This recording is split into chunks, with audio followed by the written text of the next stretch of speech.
She voted no to reopen the government during its longest shutdown in U.S. history, urging lawmakers to find a bipartisan solution to prevent health coverage costs from rising. It's one of several cost of living issues top of mind for her constituents, and she joins us now to explain what she's doing about them. Congresswoman Susie Lee, a Democrat representing Nevada's 3rd Congressional District. Welcome back to Nevada Week. Thanks, Amber. Great to be here. I'd like to start with housing.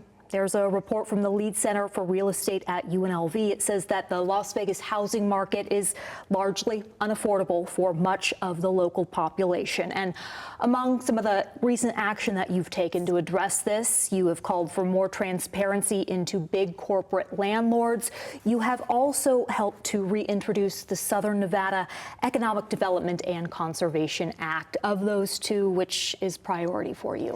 Well, absolutely. Listen, obviously the lands bill is such an important piece of legislation. We have a housing crisis. It's a supply and demand issue. We just simply don't have enough supply of affordable housing in our state. I just actually this morning had a roundtable with experts from banking, home building, from the nonprofit world, from city and local and state agencies as well, talking about this very issue. Basically, you know, we have got to get federal funding into our state, but we also have to cut some red tape and make sure that we're having processes where people can build affordable housing faster. We've done plenty to bring funding to Southern Nevada. I passed a bipartisan piece of legislation, the ACE Act, the Accelerating Appraisals Act, which has alleviated one piece of red tape. And we just Republican Governor Joe Lombardo supported it as well. And we just need to continue to have our eye on the prize, work together from a federal, state, and local agency framework, and continue to get housing built quickly and bring online. So yes. It's a complex issue, housing, but one issue within Nevada specifically is that there is a lot of land owned by the federal government. And so this act specifically would release 25,000 acres of public land in Southern Nevada. This comes from Senator Catherine Cortez Masto. She has tried to get through this legislation for many years. This is the first year that you are now introducing or have introduced companion legislation. Why now? Listen, I serve on the Natural Resources Committee, the committee with the jurisdiction over land issues. This piece of legislation has been so instrumental for Southern Nevada, releasing about $368 million that's been used for water infrastructure, parks, other recreation facilities. This is a prime piece of legislation that really serves as a model for the West. In fact, the Secretary of the Interior, Burgum, was in front of my committee and highlighted this as a great piece of land use legislation. That being said, at least in the House of Representatives, the chairman of the Resource Committee doesn't seem to be willing to move forward any piece of legislation that has conservation in it, which is such a strong piece of part of the lands bill. So we're going to continue. Mark Amadei has a Northern Nevada lands bill as well. Continue to work with our colleagues to try to get this piece of legislation into something that can be accepted in a bipartisan manner. Good signal. We're getting conflicting signals, obviously, from the secretary seeming to endorse and support this legislation. But when it comes to getting it past the House, the chairman of the committee doesn't seem to be as in favor of that. Okay, so in April, fellow Democrat and fellow Nevada Representative Dina Titus told the Nevada Current that she opposed the bill as written because she says it would make land available to developers to build more homes that average Nevadans cannot afford. She says there are no guarantees in this legislation that what will be built on this land is affordable housing. It could be, you know, mansions. How do you respond to that? Well, I've been in contact with home builders, with agencies all across Southern Nevada, and the number one issue with availability of housing is availability of land. And you can't, when you're spending years trying to get approvals for your project, that has cost to it too. So this is basically making this land available. It is there will be affordable housing in this bill. Again, many of the people in this sphere are really focused on making sure we have the land available, that we can actually build housing in a reasonable time frame, so that, because every time you have a delay, that has additional costs, and that's what this bill will do. Are you saying language will be added to guarantee affordable housing is built? Yes, there is. The availability of land is a key factor in rising prices for houses. It's a supply and demand. The less we don't build, the less housing we build, the higher the prices go. About the corporate landlords, will you expand on what you're doing with that? And part of that is that you want the government to reveal who these investors are that are buying 23% of all homes purchased in Las Vegas last year. That's according to the Lead Center for Real Estate. If you get that information, what do you do with it? We want to make sure that homes in Nevada are purchased by residents of Nevada, that they're not purchased by equity investors who are coming in from out of state, buying these up as an investment and then jacking up the rent for individuals. So part of the bill is, one, to understand the level of the problem, but two, also create a fund where you find these entities that do that, and then you can use that funding to then provide support for individuals. So charging those investors a fee, or? Well, if they are increasing rents egregiously, but the first part of the bill is making sure that we're understanding who's actually doing this and what they're doing. Okay, no tax on tips.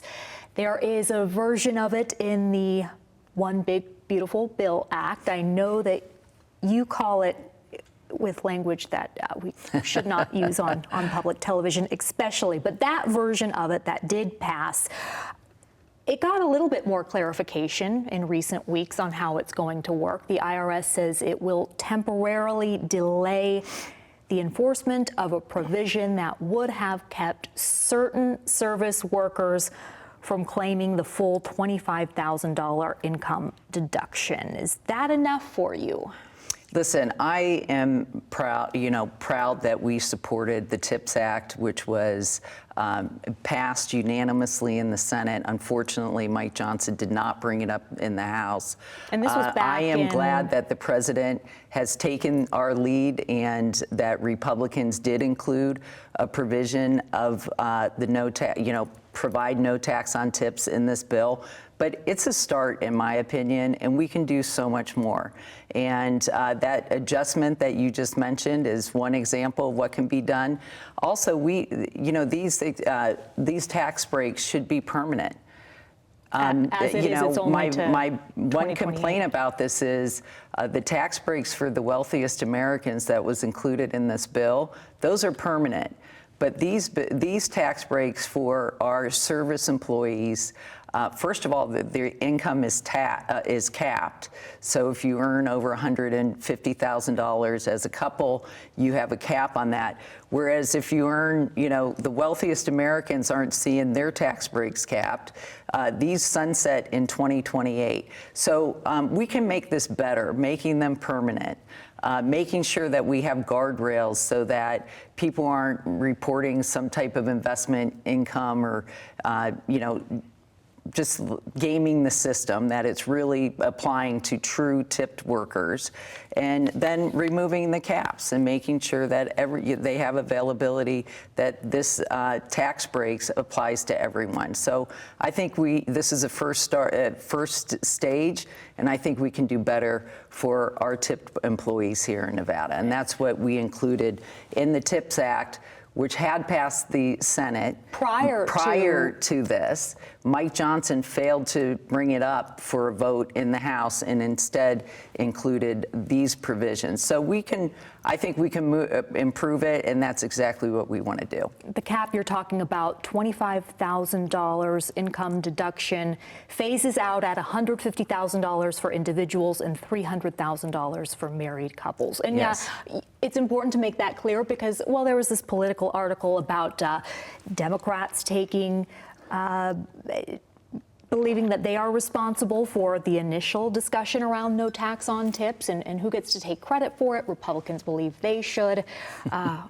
It ended up with Fox. It's a good bipartisan piece of, it's a good bipartisan issue. I just said, let's make it better for our tipped employees. Okay. The Affordable Care Act, the enhanced tax credits that are set to expire at the end of this year. There are 3 million people who live in Nevada, and of them, there are about 95,000 who currently use those expiring tax credits. It's a small percentage, but it is the reason that you continued to vote no on reopening the federal government. Was it worth it? Listen, this is an issue that's incredibly personal to me. Before the Affordable Care Act, my father lost his job when he was 58. Never was able to get a type of employment that had benefits. My parents fell into the trap where, because of pre-existing conditions, they could not afford health insurance, so they chose to go without it. And like so many people who rely on these tax credits, without them, they are about to see their premiums go up threefold, fourfold. I have one woman who's a single mother, has her premiums set to go up from $85 a month to $700 a month. That's unaffordable. And so what many of these people will do is make the decision to go without it and go without insurance. And what that does is make it insurance expensive for all of us because one, first of all, your risk pool changes. The people who are healthiest, younger people, tend to just take the risk. And so that changes the whole pricing model of insurance. But you also have people who now will not take, have preventative care, will end up getting their care in emergency rooms, which is the most expensive type of health care you can get. And we will all foot the bill for that. And so, this bill and extending the ACA, while you say it's for a small proportion of Americans, it actually will impact the cost of insurance, which is already set to go up 20% in some cases here in Nevada, that it will make insurance more expensive for all of us. Across the board. You are echoing the same sentiment as Republican Representative Marjorie Taylor Greene of Georgia. She said the same thing about these expiring ACA credits, that it would impact her family as well as several of her constituents. Granted, about the Affordable Care Act as a whole, she also said that made health insurance unaffordable for her family. So she's on both sides of this issue. She has recently announced she's resigning from Congress. Once a fierce ally of President Donald Trump, they've had, a public back and forth, and now she's leaving. What do you make of that, if anything? Listen, I don't know what makes Marjorie Taylor Greene tick, but she's made it clear that this is an issue we need to work together in a bipartisan manner. Do you know that the Senate agreed to take a vote on a Democrat proposal for extending the ACA tax subsidies before the end of December? That was part of the deal to reopen the government. And then we have till the end of January. And so we were discussing what it is we need to do. Is it a 2-year extension? Is it putting some income limits on it? Republicans seem to want some form of income caps on who qualifies for these. They have suggested some, buy-in, that people have to put a little skin in the game and make a minimum payment. So all these things are on the table. I think that, my frustration with the process, with the shutdown, was that Mike Johnson shut down the House of Representatives for 43 days. Actually, it was almost 2 months, and that was related to other issues as well. But not once did he open up a discussion in a bipartisan manner to deal with the ACA tax credits. But now we're out of it. We got to move forward. I'm happy to see that the White House is indicating a willingness to negotiate.